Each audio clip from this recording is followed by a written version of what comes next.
Bueno, en este pequeño video tutorial de hoy os voy a explicar las herramientas que yo voy a utilizar para dar una vuelta al mundo y en caso de que se me rompa la moto para hacer el mantenimiento habitual, pues para poder hacerlo sin problemas. Y también lo podéis utilizar para cualquier tipo de salida off-road, trail y demás, viajes a Marruecos o a sitios que no tengáis asistencia en carretera. Entonces, pues bueno, os voy a contar un poquillo qué he decidido yo y cómo he decidido llevar esas cosas. Espero que os resulte interesante.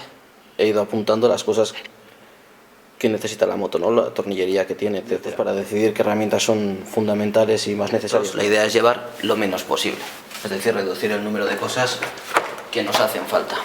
Todo este grupo de herramientas lo podemos reducir para soltar toda la cúpula y frontal de la moto a dos herramientas con puntas adaptables, como esto, que nos da la posibilidad de poner destornillador, utilizarlo como carraca, vasos de carraca, hasta 14 que tiene esta, con varios extensores y todo tipo de puntas de destornillador y acoples. Y con esto ya reduciríamos, pues nos desharíamos de los destornilladores. Si necesitásemos otras puntas como las Torx también las tendríamos en esta caja y así reduciríamos el número de llaves. El mantenimiento habitual, que suele ser el de tema de ruedas y tensión de cadena, en mi moto por lo menos se hace simplemente con dos llaves que llevan los dos tensores, el eje trasero para soltar la rueda, que podríamos hacer con esto, y luego el tema de los desmontables en caso de que haya que cambiar neumático o pinchazos.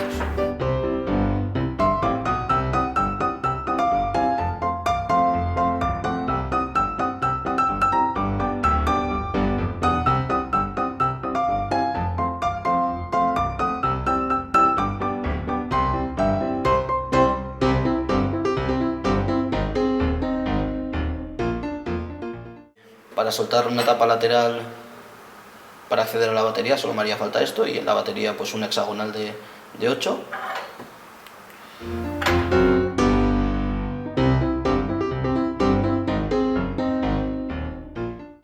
Aquí he puesto unos cargadores para móvil, cámaras y demás, que van directamente embornados a la batería. El negativo lo tengo desembornado.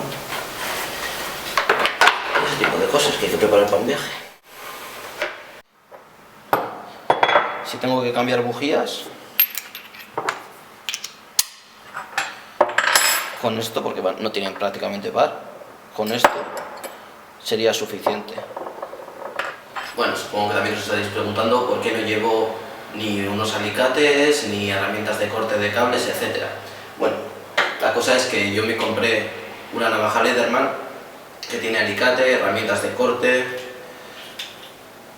tiene varios tipos de navaja, puntas de destornillador, por supuesto, la navaja y una pequeña lima de metal. Con esto me ahorro llevar un alicate, herramientas de corte, destornilladores, etc. Además tiene una pequeña regla también por si nos hiciese falta, ocupa y pesa muy poco. Entonces así me ahorro llevar otros utensilios que también me podrían hacer falta durante el viaje, pero que ocuparían más y aportarían más peso. Alicates incluidos son 3.700. En el capítulo de hoy solo hemos hablado de la herramienta que nos va a acompañar durante el viaje. En el siguiente, sin embargo, vamos a añadir pues qué cosas, además de las bridas que hemos enseñado aquí, pues nos harán falta unas cositas muy concretas que vamos a llevar. Además de ello llevaremos alguna herramienta o utensilio como un cargador que puede ser muy útil, ¿no? Cuando no puedes arrancar la moto a empujón, porque la moto pesa 300 kilos. Entonces en el siguiente tutorial os daremos algunos consejos y algunas indicaciones sobre qué llevar y cómo hacer estas cosas.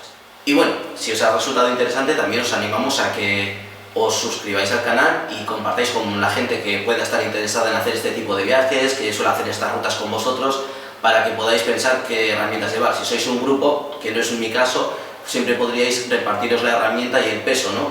De manera que vaya distribuido entre diferentes motos y así vayáis más ligeros.